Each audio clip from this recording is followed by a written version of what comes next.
ସଫା ନା ତାର ଗୋଟେ ଦେଲ ତାର କଣ ସମସ୍ତେ ତ ଗଜରେ ପକେଇ ଗୋଟେ କାମ ସରିଲା। ମୁଁ କହିଲି ତାର ଗୋଟେ ଦିଅ କେମିତି କଣ ହଉଛି ମୁଁ ପ୍ରୋସେସ ବତେଇବି ବୁଝିପାରିଲ ତାର ଗୋଟେ ଦେଲ ତାର ଗୋଟେ ନବ ତ ହଁ ନା ସମସ୍ତେ ତ ଗଜରେ ପକଉଛନ୍ତି ଦେଖ ପ୍ରାୟ ଲୋକ ସମସ୍ତେ ଗଜରେ ପକା ତାରଟା ବେଲ୍ଟ କର ଦେଖ ପ୍ରାୟ ଲୋକ କଣ କରନ୍ତି ଗଜରେ ପକାନ୍ତି ଦେଖ ମୁଁ ଏମିତି ତାର ଗୋଟେ ଆଣିଲି ବେଲ୍ଟ କରିଦେଲି ହେଲା ଦେଖ ୟା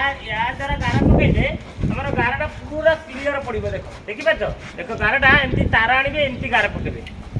ୟା ଦ୍ୱାରା କଣ ମସଲାଟା ପୁରା କଟିକି ବାହାରିବ ଦେଖ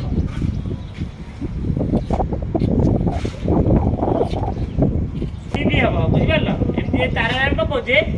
ଜଲ୍ଦି ହବ ଦେଖ କେମିତି ହେଲା ଦେଖିପାରୁଛ କେତେ କ୍ଲିୟର ପଡ଼ିଛି ତାରଟା ପୁରା ପାଖାପାଖି 2 mm ପାଖାପାଖି ଭିତରକୁ ଯାଇଛି ପୁରା ବଢିଆ ସାଇଜରେ ହେଇଛି ସମସ୍ତେ ଗଜରେ ତ ପକଉଛନ୍ତି